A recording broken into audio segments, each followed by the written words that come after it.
Welcome to the Open Talent Report, the award-winning podcast where we dive deep into the emerging trends in global employment, the future of work, the talent crisis, the demographic deficit, and the new world of work with our expert host, Connor Hain. Connor is the managing director at CXE EMEA, a company that takes the hassle out of finding, compliantly engaging and paying contractors anywhere in the world. In this podcast, Connor brings you captivating conversations with top CEOs, visionary founders, and industry experts. Together, they shed light on all things open talent and the evolving nature of work itself. So grab your headphones and join us on this exhilarating journey.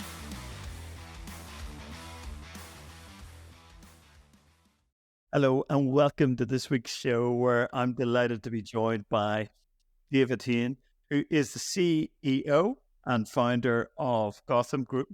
I had the pleasure of getting to know David over the last 5 years, and David is one of the most interesting people I've had the pleasure of meeting. Yeah, serious, in the human capital sector. And it's true, David. And I have to say, David, you have, and some of our listeners might know this, but you've been involved with some of the largest staffing companies, some of the biggest deals from a mergers and acquisition and advisory perspective. And it's really exciting to have you on the show. And it's going to be really exciting and interesting, I feel, for our listeners to hear your journey and about the problems and challenges that your company solves for. So, David, it's great to see you. I always enjoy your company. How the hell are you doing? Good to see you. Good to see you, mate. I when you asked if I'd do this, I don't do a lot of podcasts. In fact, this might be my second or third. I was like, how do you say no to Connor, right? And I knew you'd just keep asking until I said yes. So Yes, I'm good.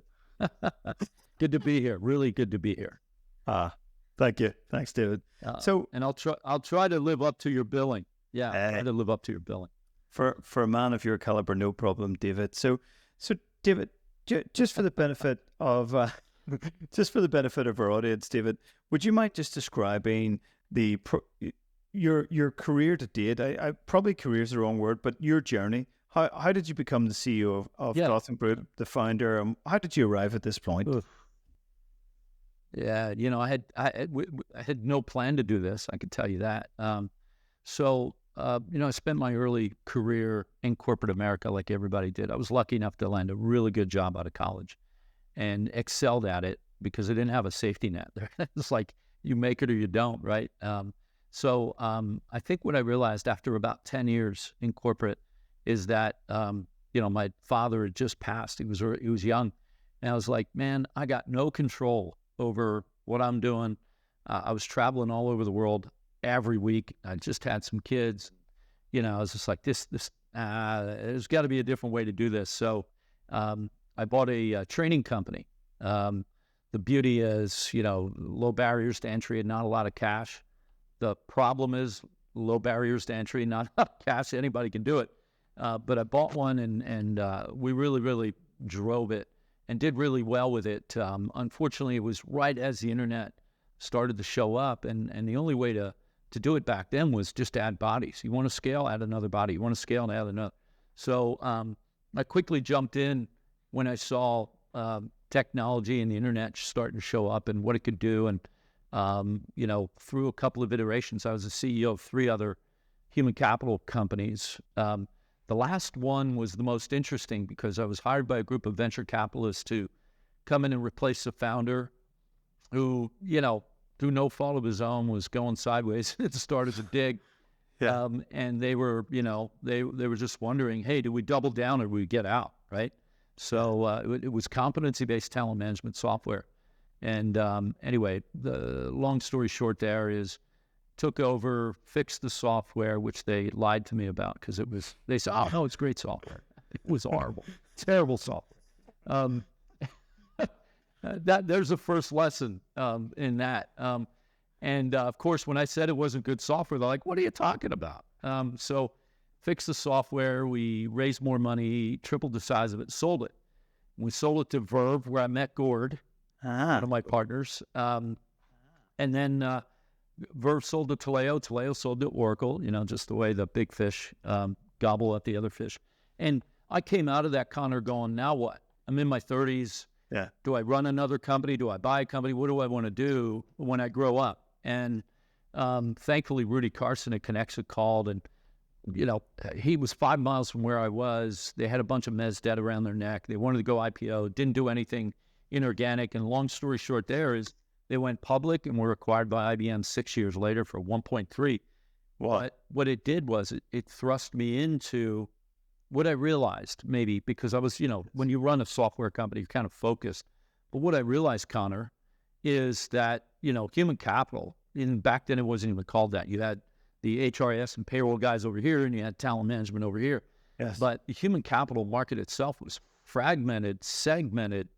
90% of the companies less than 10 million in ARR, and it was just and by the way, I haven't fixed it. It's maybe gotten worse because now it's easier to jump into the market.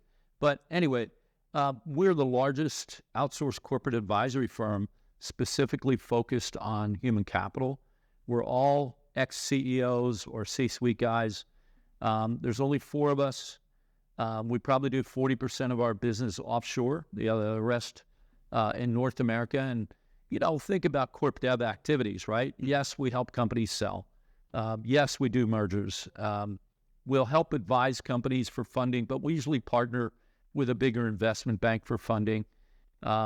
Especially now the bar's gotten much higher for funding. Takes more people, takes more time.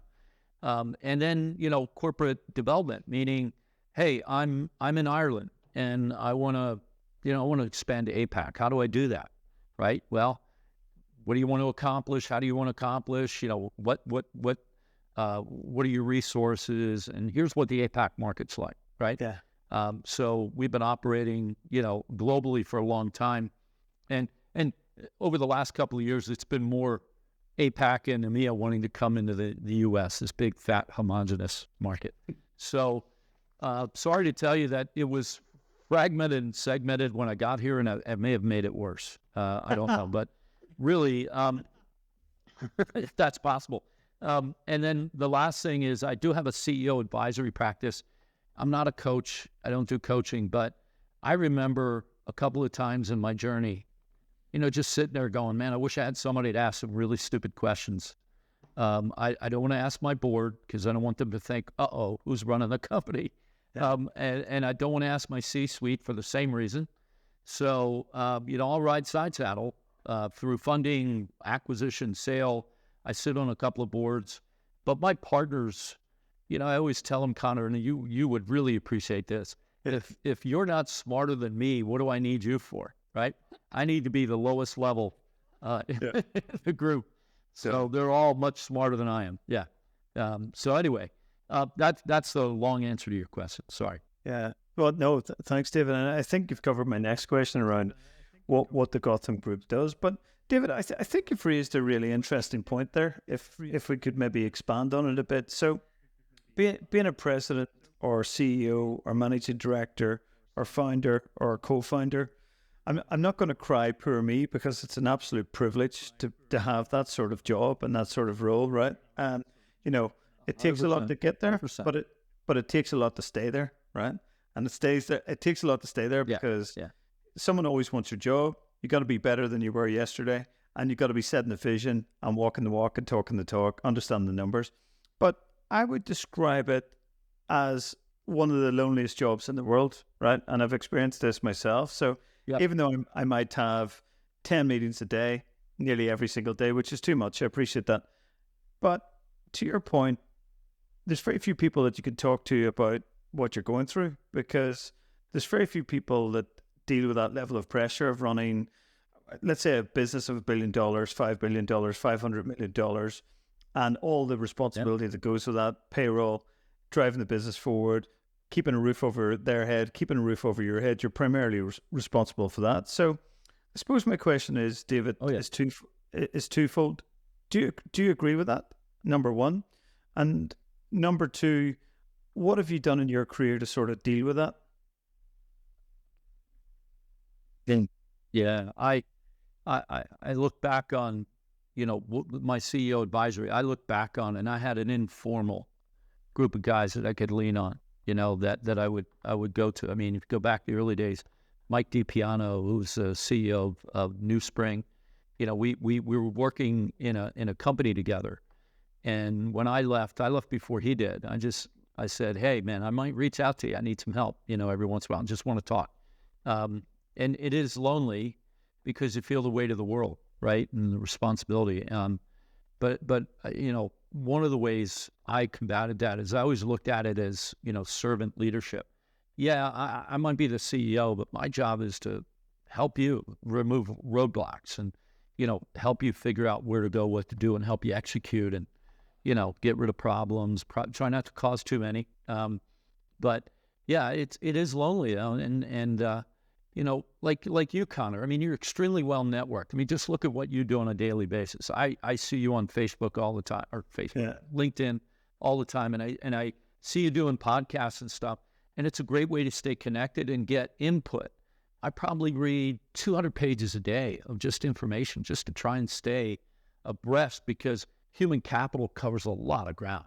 There's a lot of subsegments in there. I mean, we cover it all.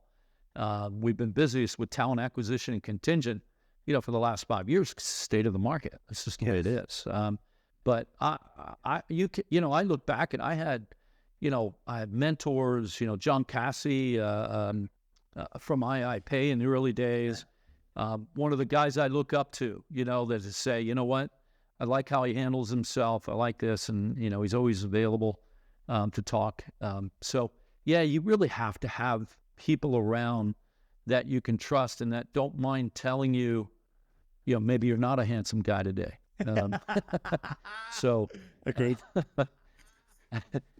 Yeah. And somebody, from my perspective, not unlike you, I try not to take things too seriously. I try to have fun every single day, and I try to make it fun for the people I'm working with. There's enough stress. There's enough, stuff to go around. I don't know what's happening in somebody's personal life. All I can do is try and help them, in the role that they're exposed to with me. So, yeah, it's tough. It's lonely. I always say the CEO role is anti-gravity. Defecation rolls up the hill, not down. Yeah. So. I think that's quite an interesting description, but one that I would I agree with, David. I would certainly agree with that. But David, I want, if it's okay with you, to look at the human capital sector and specifically the funding available. So my go-to on this matter is a lady called Anita Lettink, based out of Netherlands, formerly of Allied Solutions. She's awesome. She's awesome. Oh my God. What a brilliant lady. But awesome. I read her. Yeah. I read her. Great? Yeah. Isn't she something else? Yeah. So my question, David. What's your question? Yeah, good question. So I looked at Anita's research. Basically, HR funding dropped off a cliff between 2021 and 2023. So it peaked in the financial year 2021, reduced by about 25% in 2022, and reduced by about another 20% in 2023. Now, a lot of what was driving the HR tech funding was the free money or loose monetary environment through the Fed, quantitative easing, the Bank of England, the ECB. They were essentially, as you know, David, with your finance background, printing money, giving it to the investment banks. The investment banks give it to the VCs, the PEs, the PEs, VCs deploy it, right? That's pretty much the model, and just so much of that. So normal business due diligence, I think, went out the window. So what is my question? My question is as follows, David.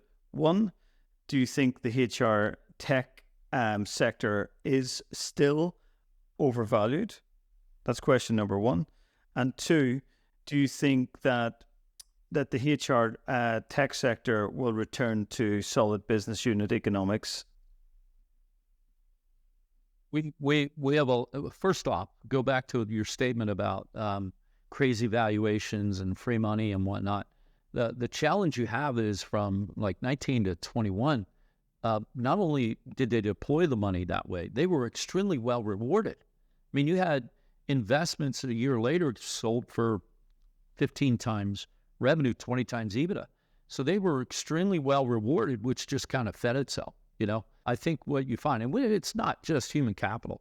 I mean, pick a sector, it's there, but it's acute. It's acute in human capital because we became this sexy place to put money. Transformation, remote work. I mean, think of all the things that were happening post-COVID that fed to this. Some of it was good. Some of it was, maybe that was a blip and not a real thing to jump on. But the bar is really high right now to get money. The gestation period, I always say on M&A as well as funding, because you're essentially doing similar things, is really long. Used to be 3 to 6 months. Now you're talking 6 to 9 to maybe even 12 to get to the close. So it's an interesting atmosphere. Look at EOR, right? I mean, near and dear to your heart in that sector. Money came pouring in by the hundreds of millions to a bunch of vendors, and money, and it was one of the few things post 22 that was still going. Yes, and it's still going pretty good growth today. You guys seeing it. CXC is doing awesome. I talk to Peter all the time. I'm really proud of you guys. I mean, and you're being rewarded for all the work you did, but your sector is still a strong sector. Maybe if you're an ATS or an LMS, maybe not so much, right? I think we're in the midst of a massive change in human capital. We're too fragmented and segmented, if I didn't say that enough. But, it's tough when you have buyers who are just buying and doing this, and I got to fix this, and I got to do that. And, for a 5,000 employee organization to have, 110 vendors to it's just crazy. But without getting into the reasons for that, where it leads to, the money just flowed in. It was a hot space. There weren't really a lot of investors. Go back to 2016. There weren't a lot of human capital investors. Well, that exploded as the market exploded, and a lot of them were rewarded. But I talked to an investor the other day of one of our clients, and I said, "Hey, you got $40 million to deploy, and they don't just play in human capital; they play across several." I said, "Where's human capital on the list?" He goes, "Not very high. We think it's overdone. We think it's overcooked, and we have to flush some of that out. We've got some pain, like every other industry.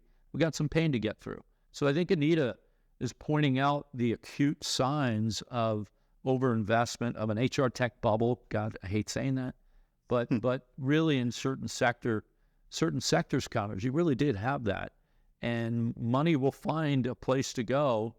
And I think we have some pain to get through right now. You have companies who raised, and you can't blame the entrepreneur, right? You can't blame the entrepreneur with a $20 million run rate in late 21, early 22, getting a $500 million valuation, which even if they grew 30% a year, maybe just over half that valuation is true now. So yes. How do you go back to the investors if you need money and say, got to devalue, you got to cut this, got to go back, recap or whatever. So it's created a problem in the space. Very good, healthy companies have an issue, and it's hard to go get the money. So there's some hard realities, and I think we just need to get through this wave. Let's say that, the Fed drops 25, 50 basis points, whatever the number is. I think until after the election in the U.S., you won't really see the effects of that. Of course, the stock market will react and all that. But the downstream, and as you know, if you're an investor, you kind of look at the IPO market as one of those guiding lights to say, what's the end game? What's the end game look like? If I invested in 20 at a 10x, and now I'm selling a healthy company that's growing, that's doing all of it, has the best metrics, and the best I can get is 7x now. Great, you've made money, but it's not what you set out to do, right? Yeah. So, long answer to your question. And we could probably talk for 2 hours, and if Anita was on here, she'd probably set us straight on that. Yeah. But David, I think the long answer was worth it for our listeners, particularly the founders and CEOs that listen to our show. And the other question I had, it's sort of related to this, David, but it relates to consolidation. So by my recent estimate, there was about 42 digital startups. You can't call them startups now, scale-ups that entered the EOR, AOR sector. The largest of which, from a funding perspective, was Deal. Second was Remote. Third was Oyster HR. But there was about another 39, right, that came in around the same time. They raised around 600 million between them in US dollars, possibly more by my loose research, right? So keep going. Yeah. Right, I keep going. So I suppose, David, I'm keen to get your thoughts. Do you think that the TAM, the total available market, exists for so many digital entrants? Secondly, does the valuation support the TAM? And then thirdly, do you think there'll be consolidation across the sector, given the amount of new entrants into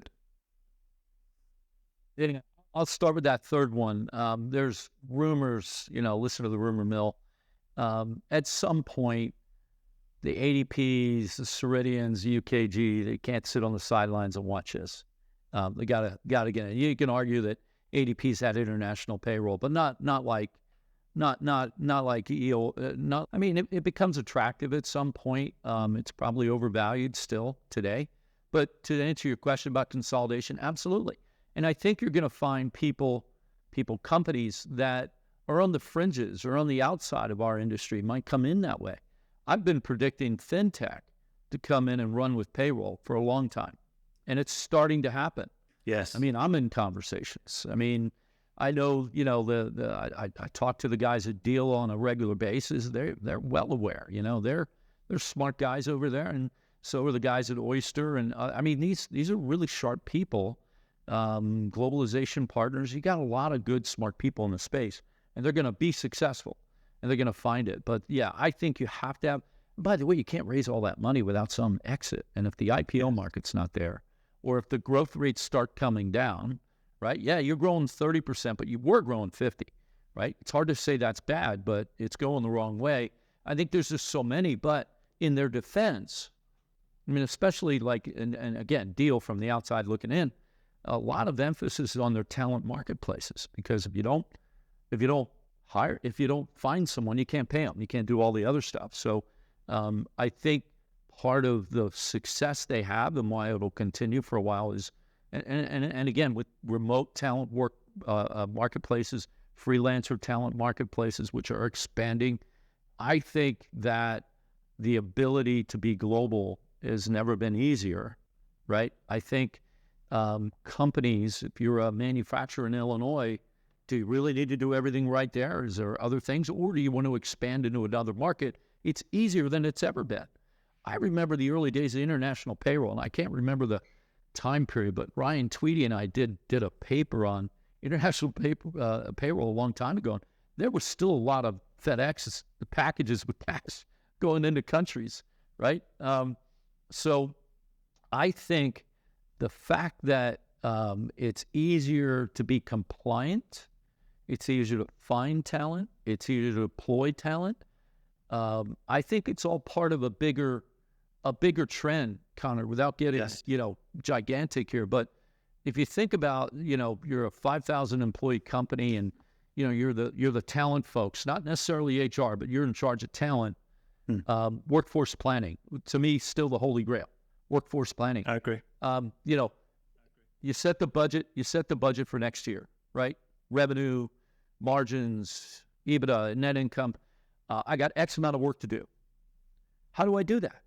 How many full-time? How many contingent? How many here? How many there? How many there? I think it's complex. It's a very sophisticated BI exercise that unfortunately you and I should never be involved in, because it's way above what we can think about. Yes. But no one's solved it yet. I have yet to see that. And I think those things are kind of part of the evolution. We'll get there, but we're going through some things. And you're using AI. You talk about AI. We can't, by the way, we said AI. There it is. Yeah. But literally, the ability to leverage AI into the supply chain and the workflow, right? Yes. The efficiency you can gain from that stuff.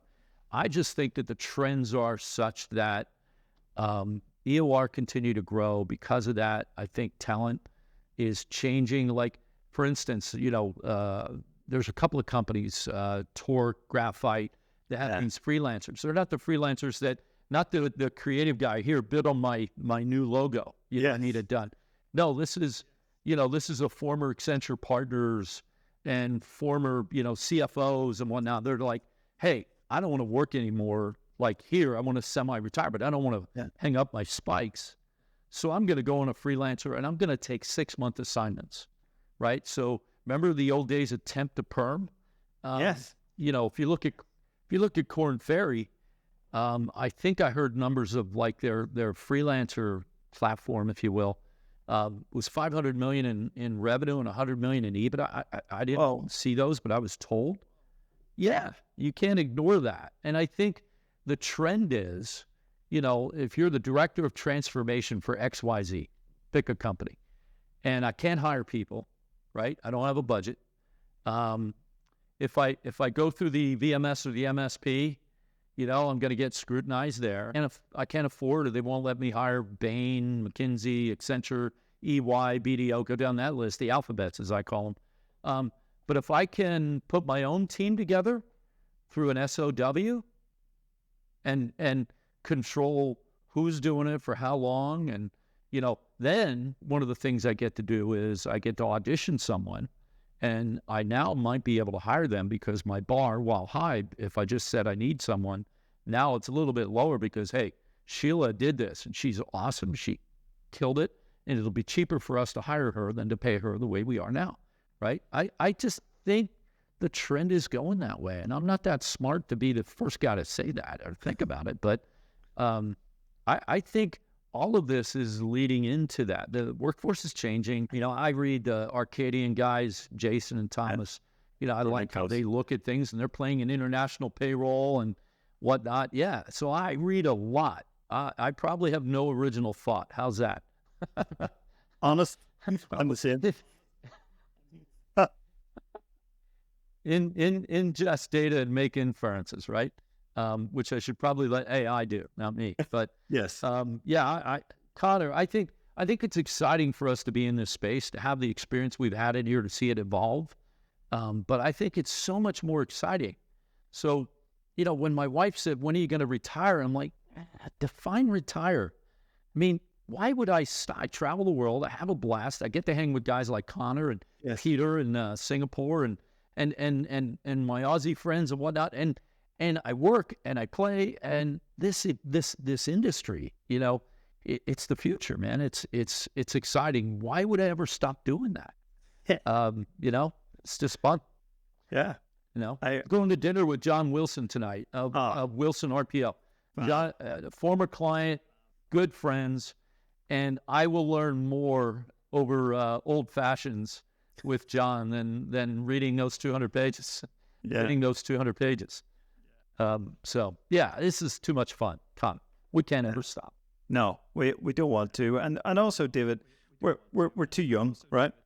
And we've got a lot to give in a sector. That's right. That's only bloody growing. Like, there's so much more to go in this sector, David. But David, we've touched on this slightly today, but I want to get your thoughts on this in a bit more detail.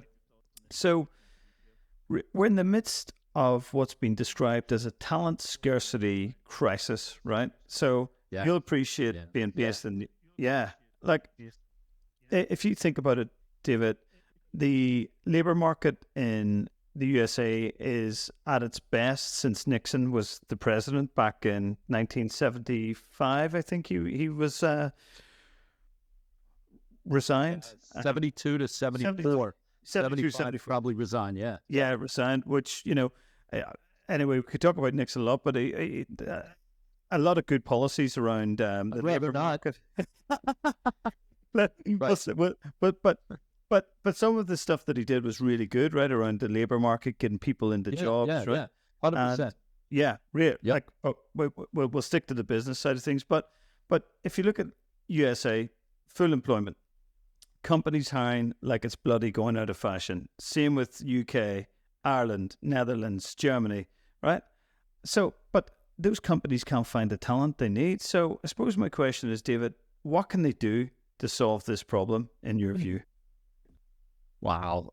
Boy, you hit the labor market paradox, right? We've got 8 million sitting on the sidelines in the U.S., just U.S., and, ask the frontline folks, man. It's tough. And then you can't just keep paying them more. I kind of look at a lot of things. I mean, by the way, if you don't listen to a guy named Jason Dorsey talk about Gen Z, Gen Y, Gen X, I mean, he is the foremost authority. I happen to sit on a board with Jason, so he's a lot of fun, but he's really, really smart about demographics and what it means to the labor market and whatnot, and speaks all over the world.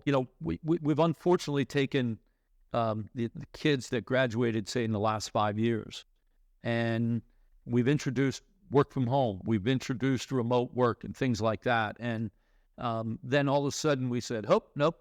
Yeah, it was great. We made money. We did this. We survived. We sustained. I need you back in the office.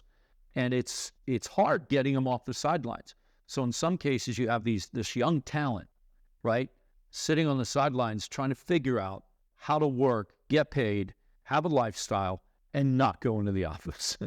And I think that's at odds with some of how the market has responded and some of the things that the employers are looking to do. And until we settle that, somehow we find a happy medium, I think you're going to have people on the sidelines. I think you're going to have people, go back to the explosion of contingent, freelance, whatever you want to call it.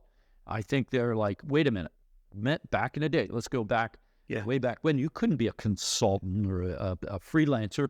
You had to be able to go sell projects. You had to go sell yourself, not a strength of a creative, right? No. So now I don't. I've removed that hurdle. I can just go to, Upwork. I can go to Fiverr, Freelancer. I can go to any of these places and bid on work. I don't have to sell myself. I can do that. Maybe I need to be better at social media and things of that nature.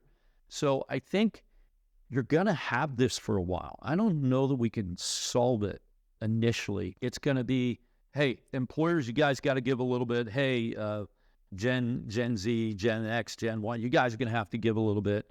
It's going to be, the remote thing won't go away. Yes. But I think the challenge we had is we set those expectations.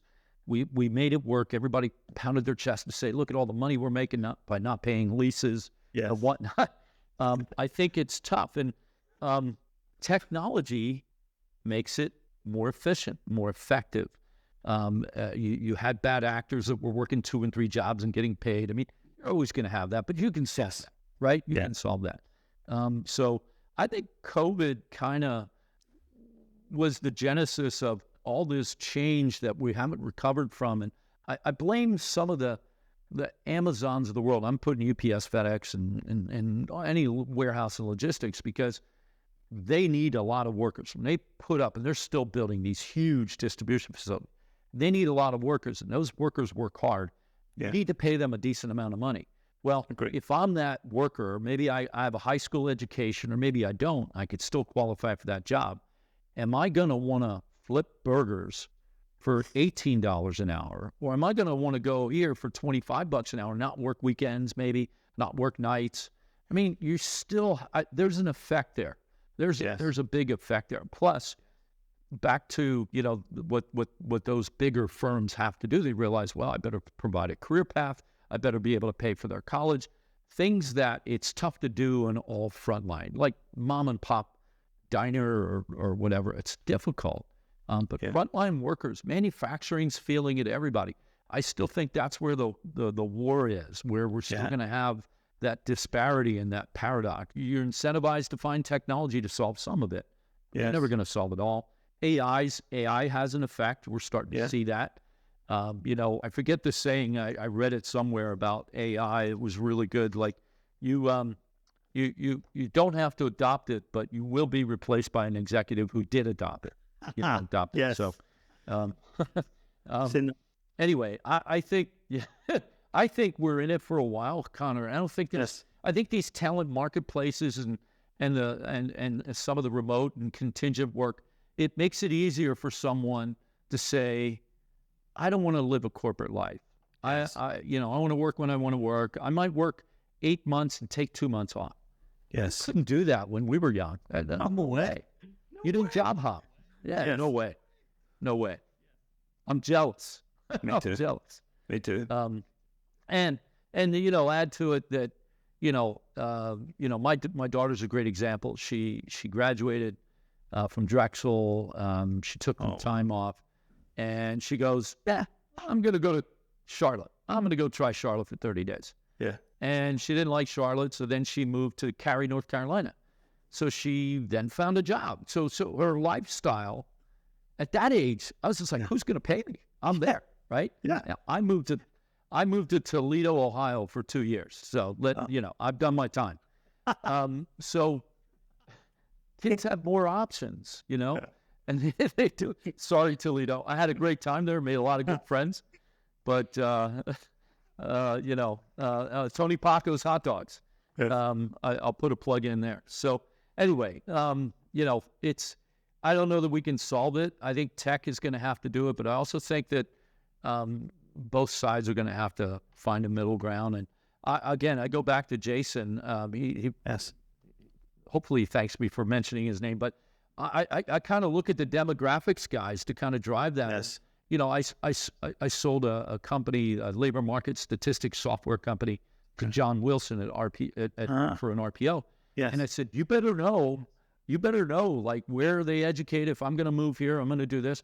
That's just good stuff. There's Talent Neuron. There's a couple of firms out there that do that stuff. I think that's going to be really important. And we'll see what leads to remote work. We'll see countries get smarter, better, and Africa, again, back to Arcadian, they're really investing in Africa because they see the future. So I covered a lot of ground there, mate, and sorry about that. No, it's good. And I think the demographic point that you referenced is probably one of the most important ones, David, because if you look at the projections for China, so let's say China's population today is 1 billion. By 2100, it's estimated that will fall to 500 million, right? It'll half, right? In the next 75 years that China has today, 1 billion people, right? So what does that tell us, right? Wow. That's quite illuminating, isn't it? Right? Yeah. And you better be ready, right? Exactly. You got to adapt. Like, David, I've got a chart in one of my presentations, and it looks at what's called the demographic deficit in European Union. So between 1964 and 2024, the population demographics have almost halved, right? We're essentially producing 50% less people. So think about the impact of that on the labor market. Huge. Long term. Huge. Long term. Yeah. And we're seeing it. It's coming home to roost. Qualified people, and I mean qualified not just by education, but by work ethic, willing to contribute to society to make it better and bring themselves up. But I think it's interesting conversation. No, it is. And, again, back to my reading or in this case, watching guys like Peter Zahan, who just does, kind of a take on demographics around the world. And boy, it's scary. I think most people aren't aware of just how bad it is in some places, of what that impact is going to be. And, even in just China, they're not going to sit quietly while half the population, goes away. They're not going to, that's not their style. So that's going to cause all kinds of issues, right? So, yeah, we do have them. We've had it throughout history, but I think it happens faster now. And, we're more aware because of data and more aware because of recorded history of what that means over the next decade, 2 decades, 3 decades. And, even in America, while college kids will tell you it's hard to find jobs right now across the board, that won't last. It just can't. It just, as more boomers retire and take off, I mean, you're going to have to backfill that somehow. And technology can take some, and maybe AI takes some, but it ain't going to do it all. It's not going to do it all. So anyway, I enjoyed our conversation, man. This is really good. And you know what, you and I could over a beer probably carry this on for a couple hours. But really, I enjoy it. Thank you. You got the time. If you don't, Please. no worries. All right. So we've talked about AI just loosely, right? So I've become weirdly obsessed about it and its potential impact on jobs, and jobs, not net job creation. I'm talking net job destruction, right? Not everyone trusts what they say. I appreciate that, right? But according to their research, you sure will call me up on that, right? But pretty damn fast. Yeah, well, or yeah, that's pretty damn fast. Yeah, sort of. No, I'm a little more positive than that. I mean, the alarm bells are there, and back to that statement, you're either an executive who adopted it or replaced by one who did. I think that it's kind of like if you go back to the early days of the internet, 97 to 2005, and just how drastic things changed, and it was unfolding before our eyes because we didn't have history with it. We didn't understand it. And, those who did moved ahead. And I remember the days when companies would charge you $100,000 to build a website. Just because it was that hard, it was complex. And I think we're seeing some of this, but we're smarter now. Things happen faster. I think AI does replace a lot of things. I think, there's no question about that. Yes. But I also think it makes us more productive. And I also think it gives us more opportunity to be innovative. And I think what that kind of research doesn't take into hand is, as an entrepreneur, and I work with a bunch of entrepreneurs, no, you put these guys in a room, give them a little bit of money and say, go to it. I don't know that replacing workers is on their mind. But I do think that we don't know enough to understand it. Are they right that some jobs are going to be eliminated? Yeah, and maybe they should be eliminated. Yeah. But also, it'll create new jobs. It'll create other opportunities. And again, like anything else, those who grasp it and find a way to leverage and utilize it and become valuable in that regard are going to be much more valuable than the people who don't. Yeah. And it's not, hey, if you don't, you don't. That's okay. You just know what the effect is. As I used to tell my kids, there's no good or bad decision. There's just consequences behind the decision, right? It's just, it's good advice. It's an interesting thing. There are a lot of people sounding alarm bells, and you always wonder why, what's behind it. Yeah. I think it's going to happen, but man, I'm much more optimistic, and maybe that's my fault. I still think that there's going to be tons of opportunity. There's things we don't even know yet, and there's danger. There's risk, and there's bias. There's, these things are only as smart as we make them. I don't have a good answer. I'm not sitting on the sidelines. I'm observing and trying to figure out, like to that statement earlier, one thing I can see is it makes workflow better. And you can use it to make workflow better, faster, more efficient. You can use it to scale. It disrupts supply chains, all for the better, I think, right? But yeah, people are going to be disintermediated, for lack of a better term, and we as a society have to put that into our planning to say, how do we account for that? Maybe there's something we can do with AI to make everybody feel a little more comfortable. But right now, it's scary, and the headlines and the media and the people looking for clicks and advertisers are having fun with it. Some of it are at our expense, but you're damned if you do, but really damned if you don't. Yeah, at some level. That's a lot of money. A lot of money. Yeah. A lot of money going in there. Probably. Man, I think it's going to get very, very interesting very quickly. I think there's going to be some winners and losers in terms of, who has embraced it. I'll go back to the Holy Grail. We got to figure out this workforce planning thing. How much of it is full-time? How much of it is remote? How do I as a company adapt, especially if I'm frontline workers? How do I adapt to the reality of constantly trying to find folks? Well, they're trying to be better at retention, right? They're listening to employees. With this generation, you better have certain offers or they're just not going to be interested. So I think the future of work, again, I go back to our industry. I mean, we couldn't be in a better spot, in a better time, with more happening, more disruption, consolidation aside. I think the future of work is we better figure out how the old I go to work, even if I job hop to 5 or 6 over my career. Some of that now includes big gaps where I was a freelancer because I wanted to live in Nepal for 3 months. Then I wanted to go to Vietnam. Then I wanted to go to Africa. I mean, you've got to account for that. You've got to realize, and then there's safety and there's other issues to think about with that. But I think companies that adapt to get the best talent, create the best environment for people that want to work there. And some of it is reasonable and some of it is completely unreasonable. But I think the future of work is it's a big question mark, mate. I don't have the answer. I'm playing along.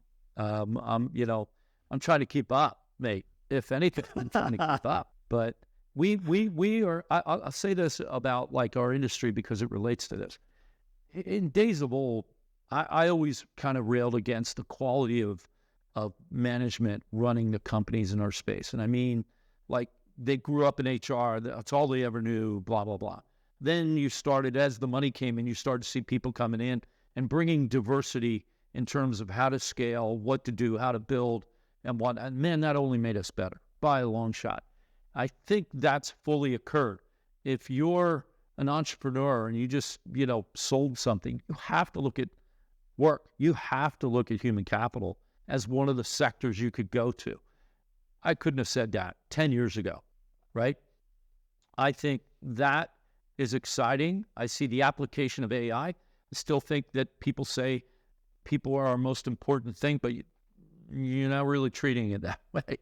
You're not really accounting for that the way you should. So I think all of that boils up to some people are going to do extremely well in this environment. And then some people don't have to do extremely well to do well by their standards, right? I think this generation looks at things so much different than the way you and I did coming out of school and getting involved. And I think ultimately, I'm not saying it's better or worse. It just is, right? You either adapt or just go retire, right? Put on some black socks up to your knees and move to Florida. Yeah.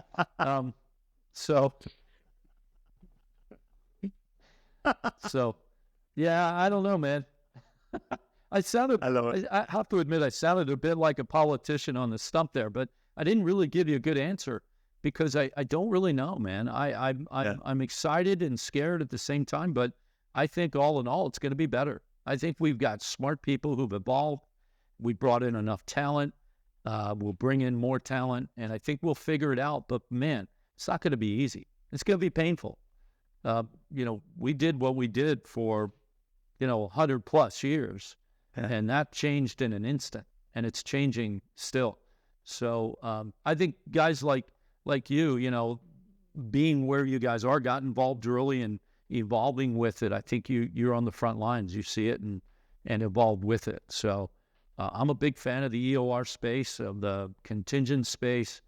I just think there's all kinds of stuff to do in that regard.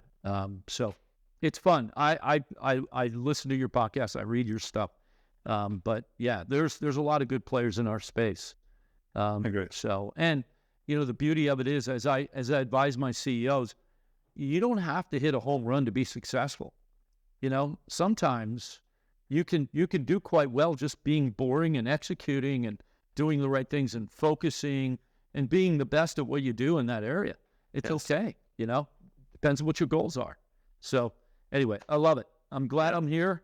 I'm glad I got to know you. And I'll hopefully see you soon, mate. Thanks for having me. I did. Man, believe it or not, LinkedIn. I really limit my social media exposure. Quite. Yeah, I really do. I'd rather focus. I kind of, practice what I preach. I like to focus. And you know what? The thing about being around as long as I have been, I know most everybody. They know me or how to get a hold of me. But always willing to. And I say this, and it sounds so holy, but we really at Gotham from day one always kind of looked at stewards of the ecosystem, meaning we'll help anybody. Just call, you get referred in, Lori Niles referred someone over, and he's like, yeah, hey, I'll try to help you. I don't know if we can help you as a company, but, I'll point you in the right direction. I'll listen. So, yeah, I love it. Love the space. Good. Awesome. Well, thanks, mate. Thanks, Take care. Thanks a lot. Thank you for listening to the Open Talent Report with Connor Heaney. If you found this podcast informative and engaging, make sure you subscribe, tell your friends, and follow us on all your favorite streaming platforms.